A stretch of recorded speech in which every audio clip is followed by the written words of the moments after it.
What's going on, guys? This is Real Deal Fantasy HQ with your boy LQ and my co-host Cody. What up, bro? Oh, look, it is just a beautiful day in northern Indiana to drink a couple beers, and I'm going to pour one out. I'm going to pour one out for somebody's fantasy hopes and dreams. I'm not going to name names. We'll get into it, but we got a lot of fire fantasy content coming at you today. Yes, it feels good, LQ. It's been too long. Like a week? Well, do we do this show every Thursday? I think every Thursday people should. We're trying to lock in the time. The fantasy heat check is a thing. We are bringing the fire, hot takes. We're bringing it all, man, and keep the fantasy players informed. Oh yeah, it's what we do. And speaking of information, I know this isn't in our show sheets, but I tweeted it out today. I saw it a little bit ago. But Amari Cooper starting the season on the PUP list is kind of surprising to me. I didn't see that one coming. I did not actually. I don't know what's going on. I really didn't dig into that. I mean, we saw Saquon start, the season off on PUP. That was like, we did. That was kind of a given. Yeah, but that was kind of shocking, and I don't know too much about it. I mean, we could deep dive into it really, but he probably has some minor things going on that he doesn't want to tweak. Yeah, and that he's been a guy who's dealt with like foot and soft tissue injuries throughout his career, but we'll see. It might hurt his ADP a little bit, but I wasn't a fan of him at his current ADP. So well, anyway. Yeah, I personally think CeeDee Lamb is the wide receiver to own in he's going to be the guy week to week. So. Yeah, he's going to be the week to week guy you want to have on rosters. Cooper, this is a flag. I won't say a red flag, but it is a flag of like a little question of what's going on to him this early. So we'll call it a yellow card. It's a yellow card for our football fans out there. Football. We'll call it a world's most popular sport. Hey, it is. They should make fantasy soccer. That'd be cool. I think that's a thing. Though. I just don't know how to play it. That's the problem.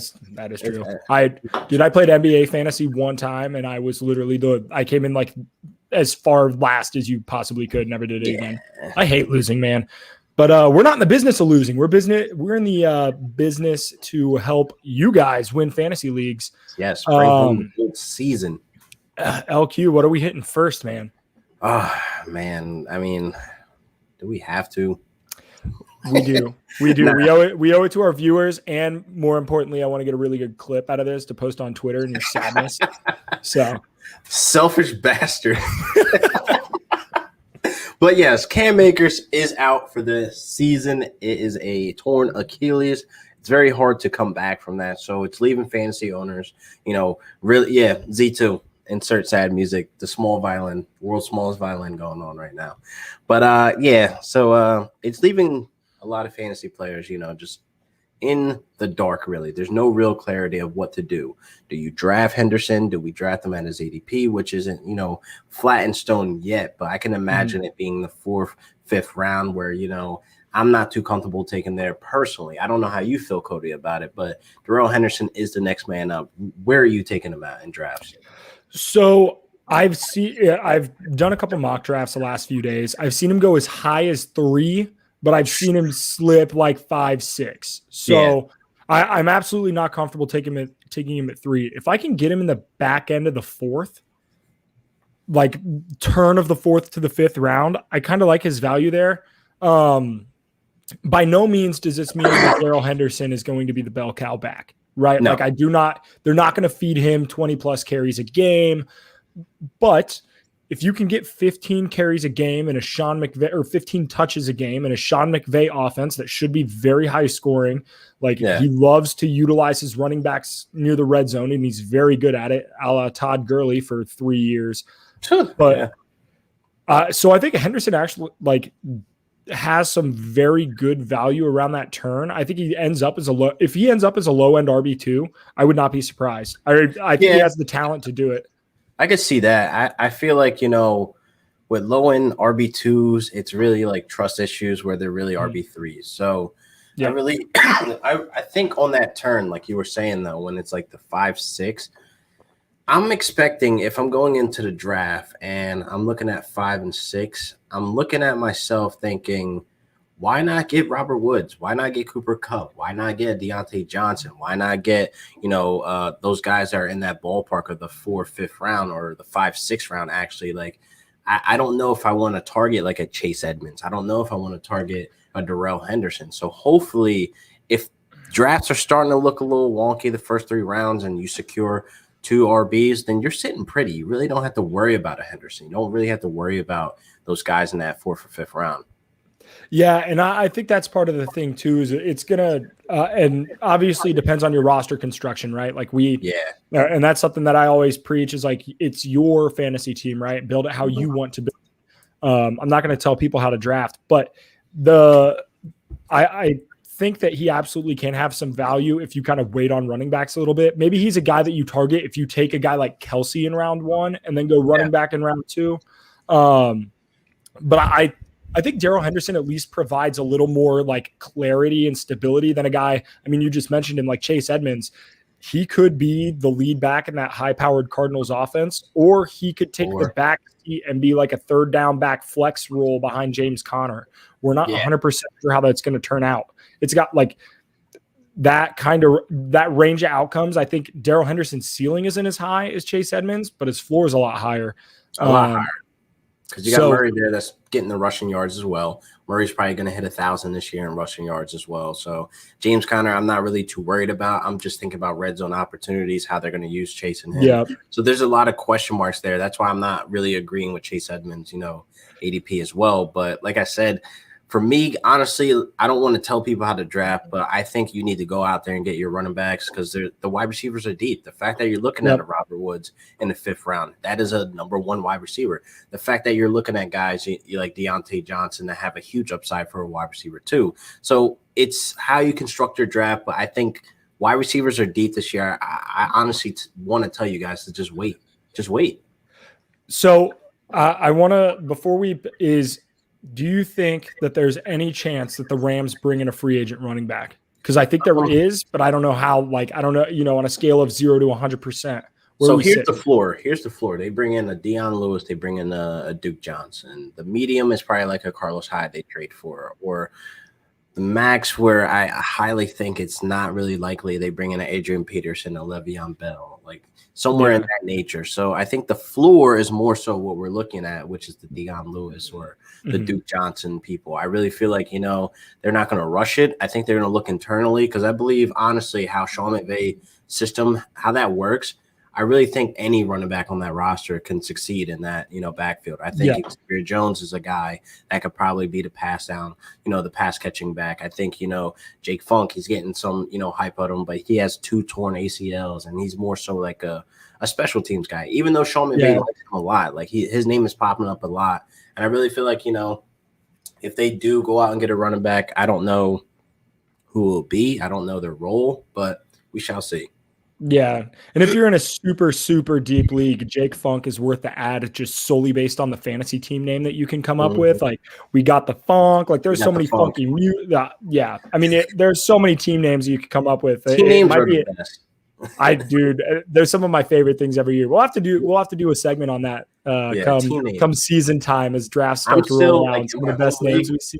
Yeah, my home league, I'm still 2 girlies, 1 cup. that is elite. That is elite. I'm not changing it. Like, there's no point. I don't care if Gurley's not there anymore. That name just is elite, man. I'm keeping it. I love it. So I know we talked a little bit of redraft here, but for dynasty purposes, how are we valuing Cam Akers going forward? Do you think that the Achilles is going to have because we've seen a lot of running backs not quite ever return to their former self after an Achilles? I mean, it's hard to I don't want to generalize it, but it is kind of true. It's rare that we see running backs come back with that same burst, come back with that same, ability. But I was talking to Matt Harmon just, 2 hours ago on the show about it. And we honestly don't even know what we were going to get out of Cam Akers. We don't know the full blown potential. So we can't really set a bar on if he's going to come back and be this good in that. But the dynasty value, it's it's tough. I mean, a lot of dynasty drafts start, probably April, May, or even February, that early or March. And I think more so in the NFL draft, it'll be more telling of Akers, value if they go out and draft a running back.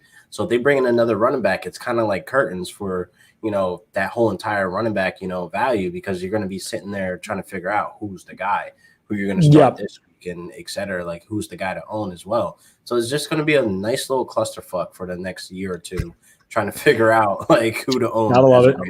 As a Rams man, I love backfields with clarity, and it sucks that we lost some of that this year. Like a young running back group with clarity is like the best.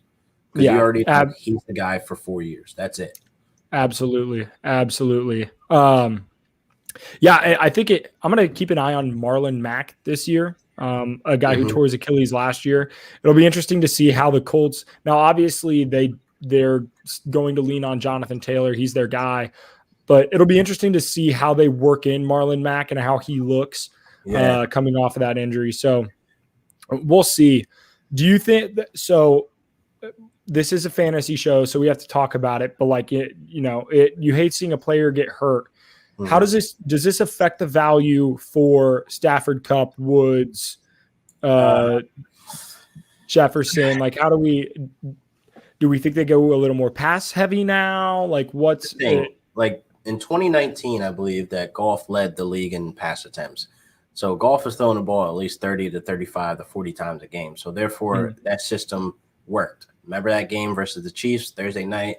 Color rush. One of the best games of all time. Yeah. So therefore, with a fairly beat up Todd Gurley, I really think that system has already been a thing. So I think Stafford can go out there and sling the ball 30, 35 times a game. I mean, if anything, this is a plus for the wide receiver corps. They're going to see a lot more volume. This is what possibly makes Tyler Higbee a good target, a good value, to where he can actually put up, production points week to week, so he can be fantasy relevant. This is not necessarily a big hit to the team in general. It just means that they're just going to be passing more. It's going to be a very pass-heavy offense, like the Chiefs are. I mean, we've seen it work. We've seen them get to the big dance. I mean, I honestly see McVay just adapting and audibling to another, way to go forward. Yeah, I think they might lean on those wide receivers a little more in the red zone, and I think that's the touchdown volume might be a little higher. Okay, I pulled up the stats, and I'm going to ask you: 2019, Jared Goff led the league in passing attempts, but he was tied with another quarterback. Who was that quarterback? Jameis Winston. It has to be. It is. It's Come famous on, man. Jameis, man. Do that. Bro, that's insane that you knew that, honestly. Come on, man. That's the prime year for Winston, man. You knew I knew that. Okay, so shameless, shelfless, transition here, all right? Because we talked about the Akers news. It is what it is. We'll see how their backfield looks as we get closer to camp. But there are a lot of other camp stories as camps start to begin here that I'm going to keep my eye on. And you just named the guy, Jameis Winston. I am so interested to see how the Saints play out their quarterback battle in camp. Do we think we're going to know as we go in, or they might start one game in the preseason, one another game in the preseason, our week one, we're going to be sitting there with our hands in our pockets going, do we start Jameis? Do we not? I don't know, because it's the middle of July, bro. We still don't know. It's July 22nd. Today, we do not know who's the starter. Most of those questions are cleared up a little bit after the draft, once training camp and OTA, already went down. But we're in the middle of July and we still don't know who the starting quarterback is. I don't know if that's alarming or that's being kept close to the chest. I don't know. It's just a little weird that, as fantasy players, we don't know whether, to start Hill week one or start Winston. And it's kind of annoying. Yeah, it's going to be something absolutely to keep an eye on as we go into camp. And the usage of Adam Troutman is a big guy to keep your eye on from a usage standpoint in New Orleans. They're going to be a team this offseason where I think we kind of learn a lot about them. I was hoping Hard Knocks would be there, but we got Dallas. Hard Knocks would have been awesome for New Orleans. That is true. That would be a cool city to have Hard Knocks in. Yeah, I don't know why they didn't do it. New Orleans. Yeah, HBO, get your shit together. Come on. Yeah, for real. Yeah, because you got to think Emmanuel Sanders is gone, so the wide receiver core is changing a little bit. Jared Cook's gone, and then you have Drew Brees gone. There's a lot down there that's changing. New Orleans is one of the camps that I will absolutely be keeping tabs on. Notifications on. Yeah. Sean Payton's always like weird with how he plays stuff though. So like we might not learn much really. He might keep it close to the chest. That's what's going to be annoying. I mean, honestly, it's like we know Winston is the better quarterback. We know he is the guy. They're going to be able to expand the playbook. They're going to be very limited with Hill. He's just going to be a gadget guy. I mean, I'd rather see Hill lined up in a slot than him, in a quarterback committee. Like, just have Hill just be the gadget guy. But I feel like you have to at least have some like you have to go into the first game of the season like, okay, this is the guy who got the majority of our first team reps going into the season. Yeah. I don't know.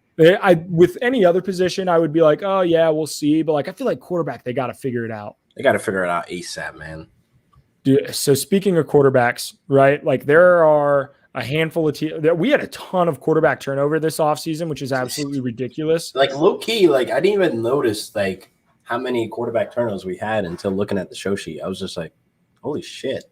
Yeah. Well, and then like guys who I didn't even include on the show sheet, like Wentz is now in Indy, right? Like who knows what's going on? Like Deshaun Watson, the Texans, like Tyrod Taylor's probably going to be their week 1 starter, but Davis Mills was their first draft pick that they had this season. Granted, it was the 3rd round, but like there's just so like the quarterback rooms are all over the place. It's crazy. But I think the quarterback room that a lot of people are going to be watching because the buzz leading up to the draft was insane. He was drafted by the Bears, and living in Northern Indiana, I can tell you that the Bears have already anointed Justin Fields as like the next coming of Jesus Christ himself. Like I really truly think like there's going to be a massive uptick in the babies named Justin in the greater Northern Indiana and Chicagoland area. But what do we think? I want to get your thought on this. I truly think that Andy Dalton will be the starter week 1. Where do you stand on that? With you. I think the first 3 weeks we'll see Andy Dalton. It'll be more so them trying to stick to their guns, bringing him in. He's a little bit more seasoned. He's a veteran. He has a higher, I won't say a higher football IQ, but he probably knows more about schemes and reading defenses, et cetera, the playbook, adapting to a playbook, an NFL playbook at that. Mm-hmm. I mean, I don't want them to go out there and rush Fields out there because a rush rookie undeveloped quarterback is not the best idea. I mean, I really feel like, Trubisky, he had his chances, but he also wasn't rushed. He was able to just kindly walk into the situation, learn the playbook. And then year 2, we were hoping Matt Nagy can have that, that playbook just open up and just be more like execute and bring in weapons. But we didn't get that. We didn't get that at all. See, you say Trubisky was like eased into it, but he had to start week 6. Like, we're going to see Justin Fields at some point this year. I think there's no doubt. Like, and Trubisky took over from Mike Glennon. Andy Dalton, as a Bengals fan, is absolutely 100% better than Mike Glennon. Yes. But I do think that they don't start Fields week 1. And I think part of the reason is because they play the Rams, and that defense is so good. You wouldn't want to put your prize possession out there with an Aaron Donald. No. Well, and I feel like the thing, too, is like, I don't know who the new defensive coordinator is for the Rams because Brandon Staley left. Yeah.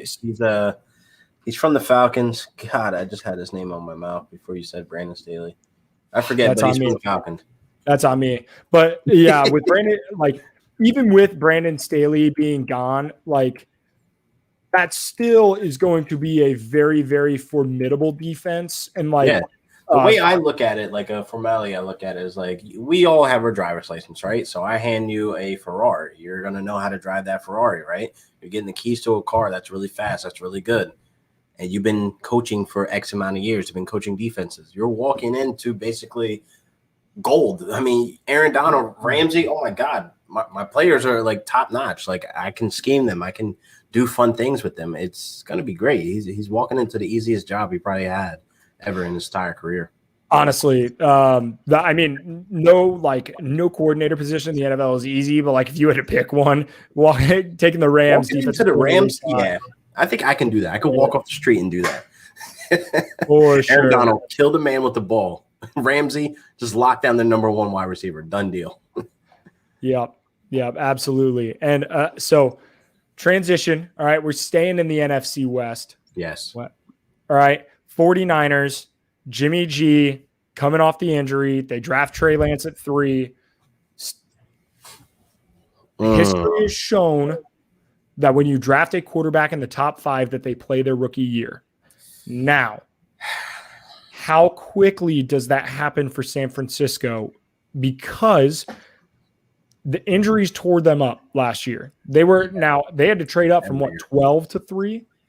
Yeah. So that was like, they weren't a bad team, even with all of the injuries that they sustained. Now they get their quarterback back. They're going to get Bosa back. That team is going to be revamped. They're going to be good. If they start winning games, can they pull Jimmy Garoppolo? Nah. I think what's going to happen is, let's say 10 weeks of Jimmy G without injury.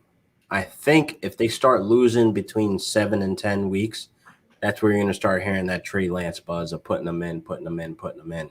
But I really feel like, Jimmy G could play this entire season. I really think, he wants his job. I think anybody wants their job. They don't want the young guy under them to take the job because Jimmy G, he has some inconsistencies, but he's not like a total terrible quarterback. We're not comparing him to an Andy Dalton right now. We're not comparing him to Mike Glennon like we were just talking to. We're not comparing him to those guys. He's more so in ballpark with the Derek Carr, the Kirk Cousins. He's like in that realm of people where he's serviceable. He's a serviceable quarterback. They can win with him. They went to the Super Bowl with him, but he lost them the Super Bowl, just not being able to throw the ball downfield. But that's a whole different conversation. So I really feel like with that running game still being as tight and as great, Shanahan being able to run the ball, I think they can win games with Jimmy G. I think he will be, the game manager. He's not going to be leaned on to be the guy to go out there and pull Matthew Stafford while injured with broken ribs.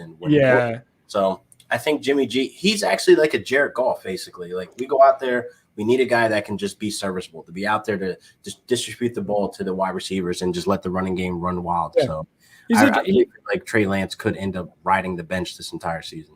Jimmy G reminds me kind of like Joe Flacco. You know what I mean? Like in his Super Bowl run, like Joe Flacco relied on his defense and a good running game. Like he made the plays that he needed to make, and like they won a Super Bowl. Like that's absolutely within the range of outcomes with Jimmy G as your quarterback. Their schedule is something that like I think is kind of interesting. So their bye week is week 6, but the 3 games leading up to their bye week are they have the Packers at home, the Seahawks at home, and then at the Cardinals.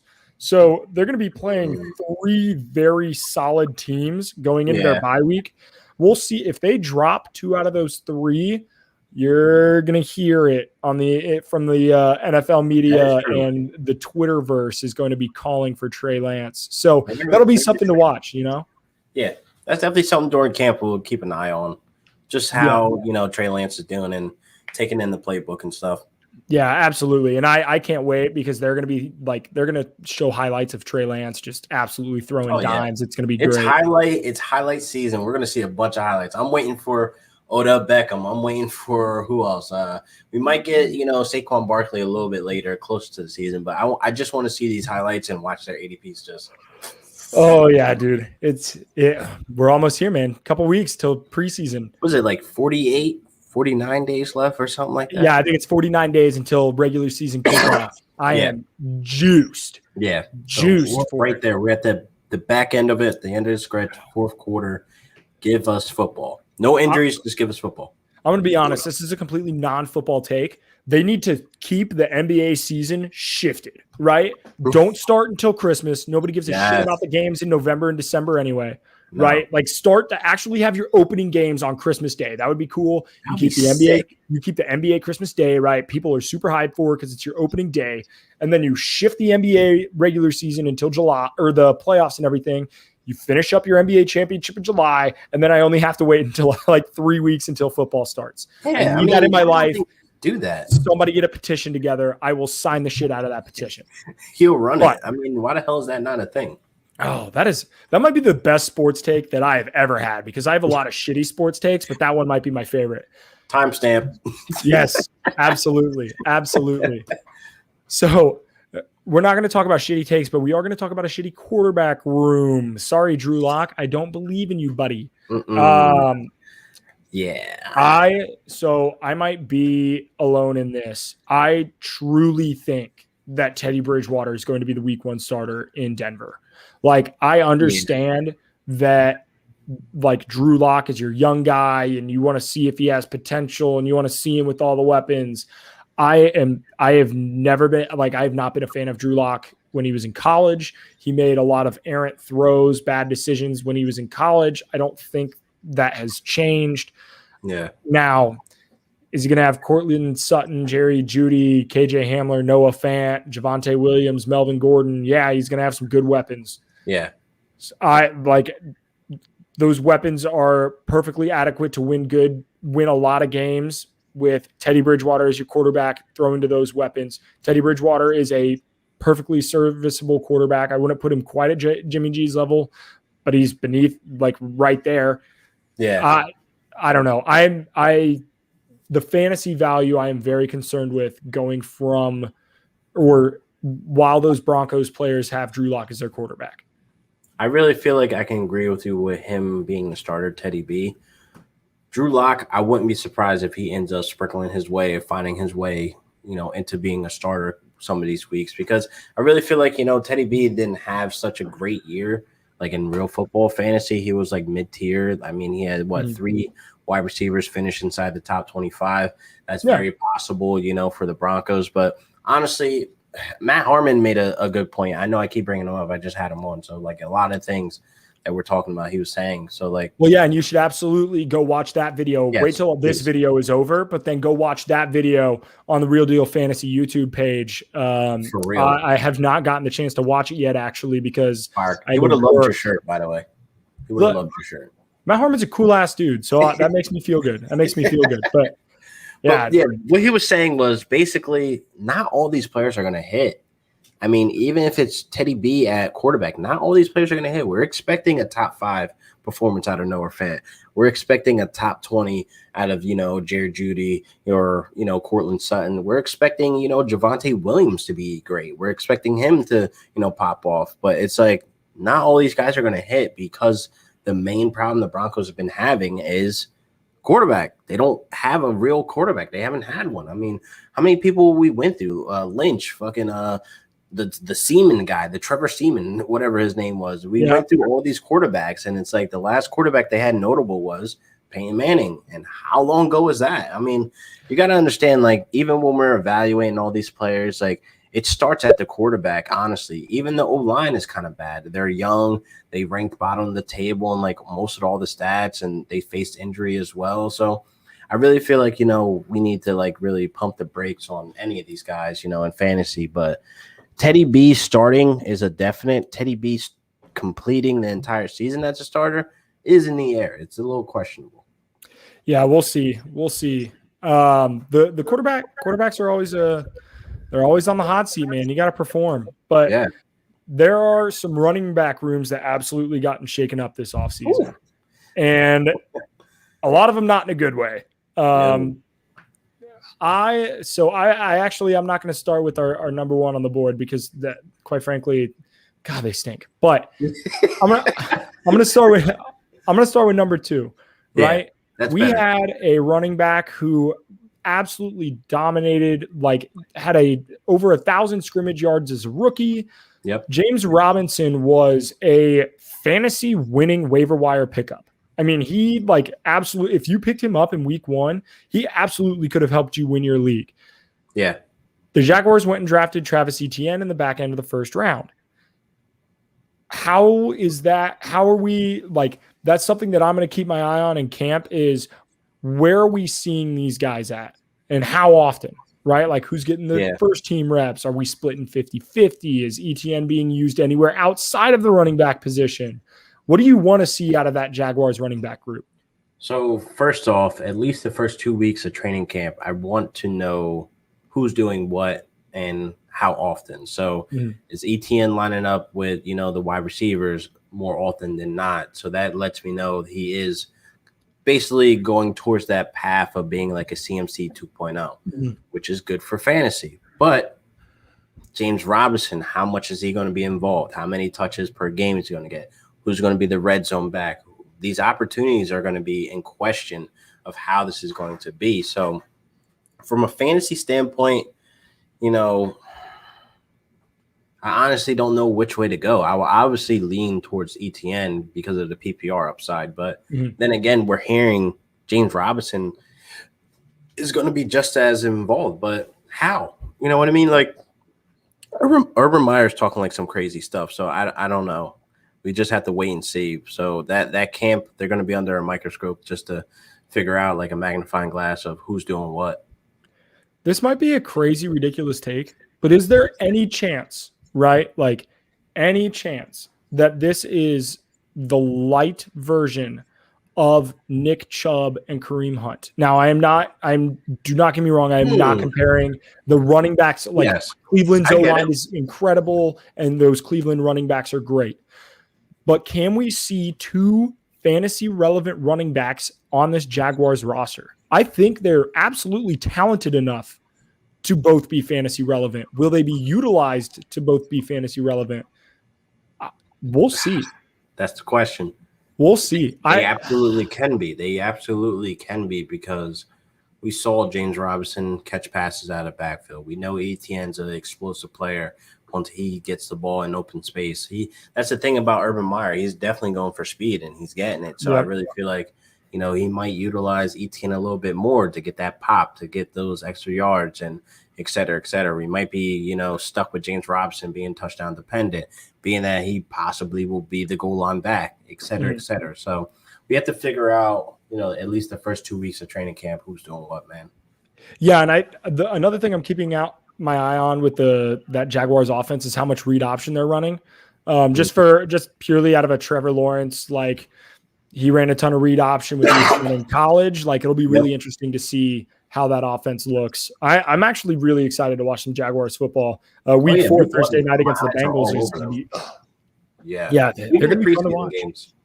I know we're not going to see much. I know we're not going to see every play, but I just want to see how guys look together. Like, is the chemistry there? Does everybody have their assignments, their blocking assignments and et cetera. And I definitely don't think we're going to see Trevor Lawrence probably the majority of the preseason. Probably see him for 1 to 5 snaps, and they're probably going to pull him because he's dealing with injury too, honestly, coming into the season. So they want to make sure, that Ferrari's good to go week 1. Oh, yeah, for sure. For sure. All right, I have one last running back room I want to hit, unless do you want to touch on the Texans? Hell no. Okay. I think David Johnson is draftable. Maybe if you want to stash Phillip Lindsay at the end. I'm not. Rex Burkhead, Mark Ingram. No. Okay, good. I have David Johnson in a couple leagues, and I'm not thrilled. There are worse things. He could have. Oh, yeah. He finished the season great. Yeah. Don't get me wrong. He finished the season absolutely stud performance, but circumstances have changed a lot. Quarterback, running back room, complete offense, the coaching, all this other stuff. Everything's different. It's a little messy. So, we shouldn't even touch on that. Okay. So, you might not want to watch that camp battle, actually, because it might hurt your eyes. But I will talk about one last quarterback or running back room.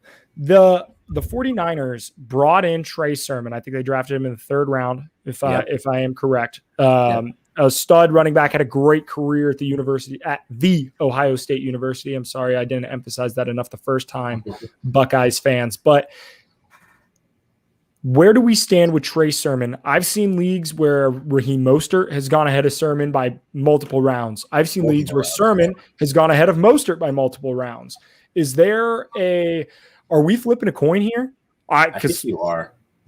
I think you're guessing. And if you guess right, oh man, are you going to be happy? But if you guess wrong, here's the thing too. Nobody's talking about Wayne Gallman, so that's the problem. He's literally the man in the middle that nobody's talking about. So it's kind of like a weird space to be thinking about investing on a 49ers running back, being that we don't know much about it. That's why I'm in the leagues where I draft, the first week of September, if possible, with the holidays and stuff like that. But honestly, let's think about a month and a half ago. Jeff Wilson was there before he got injured. What were we really talking about? So I think that running back room's always going to be just constantly just rotating, and whoever has the hot hand or by situational by the position of the field. So I definitely feel like, Trey Sermon going before Mostert, it's a little, but Mostert going before Trey Sermon makes a little bit more sense. You know what I mean? So I don't know. I really don't know where we're going. I am actually Jeff Wilson, another guy. So the thing with Jeff Wilson Jr. is he didn't see a ton of touches when that running back room was healthy. So I'm not super convinced that them bringing in Trey Sermon like really helps Jeff Wilson Jr. But I will say this. Oh, hey, you got shout out, bro. Chris, my guy. What up, Chris? Love Chris, dude. One of the most genuine dudes on Twitter. Follow at Detroit Beastie. He is the GOAT. But there's something that I've been thinking with this backfield that I like. Raheem Mostert has not put together full seasons.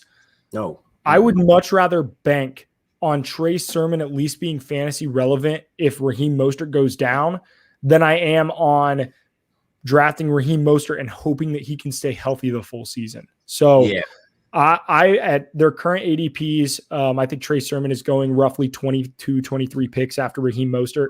I am going to take Trey Sermon, but that's my gut. I could be wrong, but at that value, you're taking a dart throw anyway, right? You're not drafting him to be a running back. Established. Yeah, your running backs are already established. You got a 1-2 punch that's pretty good, above average, and RB3, RB4 are just guys that are on your bench that can be plug and play once these guys get injured or you got a bye week. So I definitely don't want to dig too deep in trying to analyze which guy's better, which guy's going to get more touches, because we honestly don't know. We don't know. Yep. And something to absolutely keep an eye on when we get into camp. All right. Yep. So we kind of touched on this quickly. Saquon starting off on the pup list, right? Yeah. I don't think we're going to see a ton of him in camp. I'm going to be honest. No, we shouldn't. Not even preseason or nothing like that. Yep. We'll probably see him get eased in, just like the Giants said in the beginning of the season, probably like for the first 3 weeks. He'll get eased in. I won't expect any big points, any big games from him, but, mid-season form might come a little early, and then he'll be off to the races back to being RB1. He is absolutely a guy that I am targeting in the first round. As the season gets closer and he continues to not play in preseason games, which I very much doubt he will, there are going to be a lot of guys in fantasy leagues who panic. They're going to be like, I'm not drafting Saquon. He's not going to play that, he's going to miss time. He might not play the first couple of weeks. I'm not going to draft him. You have to take advantage of that. If Saquon is available in the back, I mean, honestly, I'm taking Saquon's my third running back off the board. Because I feel like you have to take the value. If I see him at 106, 107, yes, give me at his 100%. Peak. At his peak, he is so good. Yeah. And if he's going pick 6 and 7 and 8 in the first round, I am all over that. I'm eating that up for sure. Yeah. Okay, so on to the next one. I can't believe I spelled his name wrong in the doc, but I'm going to correct it as we go, just because it bothers me. And I'm a little. I know, dude. I'm an engineer. My spelling is. You did it that fast. Oh yeah, dude. Bro, I'm all over it. But we've talked about him ad nauseum in the offseason, and that's not going to change as we get closer to time to report to camp. Aaron Rodgers is going to be the talk of the offseason. He is one of the biggest names in football, and a valuable asset in fantasy football. We're going to learn a lot in camp, whether he shows up or not. And then we're going to learn a lot in the preseason, whether he shows up or not. So we're going to have to make a lot of decisions on that Green Bay offense as we get closer to September. And that's just going to it just is what it is. I honestly don't think he's going to show up for the first couple of weeks. By the time we're at maybe the 4th preseason game, he'll show up. He'll be around. He's been in this offense. I'm not, if people are going to fade him because, he might not be in football shape and he hasn't built the chemistry with I'm not worried about that. If Aaron Rodgers plays, Aaron Rodgers is a top 12 quarterback. It is what it is. All right. Next on the list, I'm really interested to see how New England uses their tight ends. I don't know how much we're going to be able to see because Bill Belichick keeps his stuff hidden lock and key and in a safe in a vault buried underneath a castle surrounded by a moat. But that kind of went a little long there, but we'll see how. Are we going to learn how, or are we going to have to wait till week 1? No, we'll get little inklings. We'll get like little nuggets of stuff of that Jonnu's doing. I really feel like that wide receiver core is kind of mid-tier. You know what I mean? Nelson Aguilar doesn't jump off the paper to me. I mean, I'm real big on Jacoby Myers as a late round guy to get, but I think Jonnu Smith, like, he just gives me like elite points coming every way possible, being that he could be used like basically anywhere in the red zone. So he's going to score. But I think him splitting with Hunter Henry, it might get some people confused of like roles and stuff like that. But I think they might be on the field at the same exact time. Yeah, and I think that's the beauty of what that New England offense has the potential to be, is that they can do anything and everything, right? Like So we'll see. It's going to be exciting to watch. Football, I hate to say this, but Bill Belichick is good for the game of football, and I hope that New England team has a little bit more success this year than they did last year, especially with Cam. Cam's just fun. Yeah, all right. Cam might actually play majority of the season. I think a lot of people are like rushing this Mac Jones stuff. I think he'll play majority of the season if he's playing good football, and I think that benefits, the offense in general. Yeah, and I don't think Bill Belichick is not one to rush into a decision. By no means. By no means is Belichick one to rush into a decision. So we were originally going to talk about some quarterbacks, but I think we're going to push our late quarterback discussion onto next week. So that'll give you guys something to look forward to next Thursday afternoon as we get time sorted out for these shows. It'll be on Thursday, though. The Fantasy Check. Come check out next week's episode. We're going to be talking quarterbacks, but we have a couple mailbag questions, LQ. Yes, sir. I'm going to start it off with the one that I was recently asked on Twitter, right? And if you guys have fantasy mailbag questions, tweet us, tweet at me, tweet at LQ. Send it. Comment on the YouTube channel. Like, we will answer your questions and if you're live, we will absolutely answer your questions live as well. Because this is a show for you guys. It really is. But we had a beautiful, beautiful listener who also has a great taste in shirts, like myself. I saw the jersey. Yeah, it's fire, right? I will ask Eckler or Mixon. I'm biased. Where do you stand? This is a good one. Like I said on the post, I really feel like, Eckler has the ton of upside. We're expecting the moon and stars from Herbert. That offense is going to be moving. And then there's Joe Mixon, who has max touches under his belt because Gio Bernard is out of the way. There's not really big hype around Chris Evans for him to play the Gio role. I really don't feel like that's going to be happening. I really think, it's still 300 touches Mixon. But which offense is going to be leaning on that guy more? And I think that's going to be Eckler. I think, with the departure of Hunter Henry, and I think, Mike Williams likely on a contract year to be on the out, I really feel like there's less people in that passing game that they can lean on. And I think Eckler is definitely better than Mike Williams, and as a fantasy player, I really feel like, Mixon has to worry about Chase, Higgins, Boyd. It's just like that offense is going to be fire, bro. So I'm going to have to go Eckler. Okay. So these running backs are very, very similar in a lot of ways, right? Not necessarily their game stop, like their gameplay, right? Like Eckler and Mixon are two very different backs from that standpoint, but they are in very good situations where they both have good young quarterbacks. They both have receiving talent on that team, right? Like, don't get me wrong, like, we're still figuring out the Bengals with Jamar Chase, T. Higgins, and Tyler Boyd, but that sounds pretty damn good on paper. And then we have Keenan Allen and Mike Williams, who, while not like an elite duo, like it's still in probably the top half of the league as far as wide receiver duos go. Yeah. And they have Jared Cook at tight end. So that offense is still going to be potent. Both teams upgraded their offensive line. Both teams had terrible offensive lines last year, right? Yeah. I don't think a lot of people don't realize how bad the Chargers offensive line was.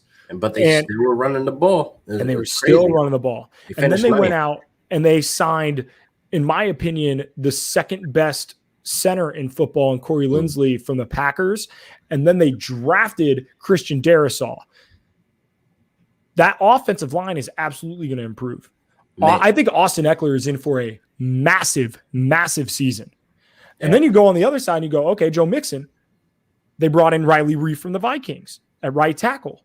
Jonah Williams, their left tackle, hopefully stays healthy this year. Stays healthy, yeah. They bring back a left guard, and then they drafted a right guard, Jackson Carman, in the second round, who's a mauler for Clemson. And they absolutely know how to run the ball at Clemson. I can tell you that much.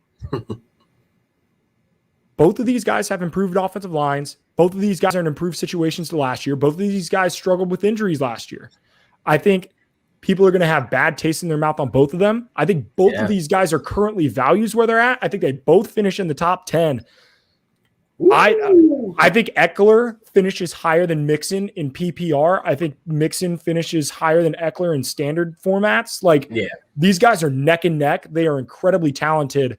And if you guys want more to read on at least on Austin Eckler, I know Victoria at FFB_Victoria on Twitter for the Ball Blast crew put out an incredible article on how exciting Eckler is and the potential that he has. So check that out.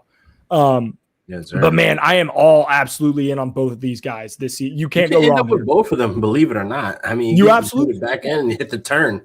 Go Eckler Mixon right then and there. I would absolutely do that. I would be if I came out of the back end of the first, beginning of the second round with Eckler and Mixon stacked as my running backs, I would be ecstatic.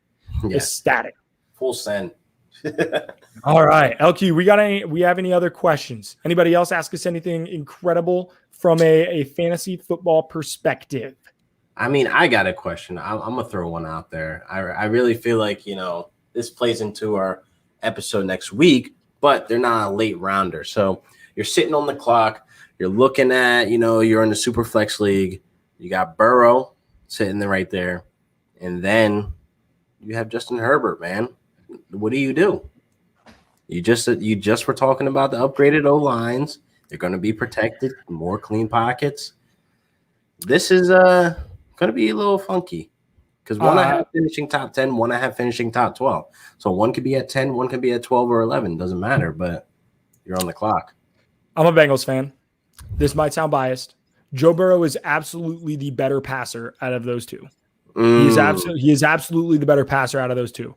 The dude was slinging the rock in those first 7 games. I don't think a lot of people watched it because, quite frankly, that Bengals team was terrible. And that offensive line was putrid. So he didn't get a chance to really show his stuff. That being said, Justin Herbert is by no means a slouch. Like that is not saying that Justin Herbert is a bad passer. I just think Joe Burrow is that special. Better, yeah. I also think there's a I think Joe Burrow is top 5 in pass attempts for quarterbacks this year. That Bengals defense is still bad. They are going to lean heavily on that passing game. You don't spend a top 5 pick on a wide receiver for no reason. Right? They are absolutely going to throw the ball. That being said, Herbert can run. And I am concerned. Joe Burrow can move, but I'm concerned with how often he moves this year. And I think he's going. I mean, there was that viral or semi-viral clip of the ref telling Joe Burrow, like, hey, you got to learn how to slide, pal. Like, I know, and obviously he didn't get hurt running. But I think that's going to be in his mind, like, hey, I'm not going to take as many chances, at least early on in the season, coming off that ACL injury. So Herbert can absolutely move. I think he's a guy who is very Josh Allen-esque in the fact that he will get 4 to 5 to 6 rushing touchdowns a year. And that absolutely catapults him in fantasy. Quarterbacks who can run are quarterbacks who are going to win you leagues. I think Justin Herbert finishes in fantasy ahead of Joe Burrow. But I like both. I like both too. I mean, for me, I'm going Burrow. I mean, I got the Dak Burrow stack, in super flex. I'm actually excited for having that. So, I'm a full send Burrow for this one. I do believe Herbert is a great quarterback. Like you said, you touched on the rushing ability. The touchdowns are there. But, man, this offense is going to be electric with 3 stud wide receivers, man. That doesn't come across lightly. As a Bengals fan, I am so pumped to hear that. That just gets the juices flowing. Oh, man. But I don't want to end on that, man. It's just tough. It's just tough to end on just such electric vibes. Talking about my Bengals. Oh, we'll see. I'm sorry next week. Yeah, I'm sorry. I'm sorry when we talked about your team, it wasn't as fun. You know? Yeah, you bastard. It was depressing as hell. Open up wounds. I had to throw in that jab. I had to. It sucks, but man, football. One of the best parts about football is all the shit talking that comes with it. So, do us a favor. Yeah, do us a favor if you want to see that shit talking on the internet, because we are so good at it, and maybe not good at it, but we do it all the time. Follow us on Twitter at Real Deal Fantasy, at Smash Hit Sports. Follow us on Instagram. We got content coming out there as well, especially as we get towards the season. Our boy Z2, he was in the comments. He puts out some fire graphics for the Real Deal crew. Yeah, he's so quick with them too. Puts out electric content. I know you just put out an article on the Real Deal Fantasy website that people should check out. In 1,000 words. It's a lot of words, man. I don't think I've ever written that much. I don't know if I could read that much, to be honest with you, but I'll do it for you. I love it. But make sure you guys continue and follow along with all of our content. As it says in the bottom right of the screen there, hit that subscribe button for more. LQ, what you got for us? Hey, man, I had a great show. We always bring the heat every single Thursday. Please be on the lookout. I'm almost at that 1K for subscribers on YouTube. And I told myself, if I end up hitting that 1K, I'm going to do a Stone Cold Steve Austin, 2 beers in hand, crush them, and jump through a table. That is going to happen. Absolutely. I can't wait, man. I cannot wait. Woo! Yes, sir. So we'll see you guys next week. Make sure you like and subscribe. Leave a comment below. Maybe hit the mailbag. You got questions, we'll answer them next week. We'll see you guys next week. Peace.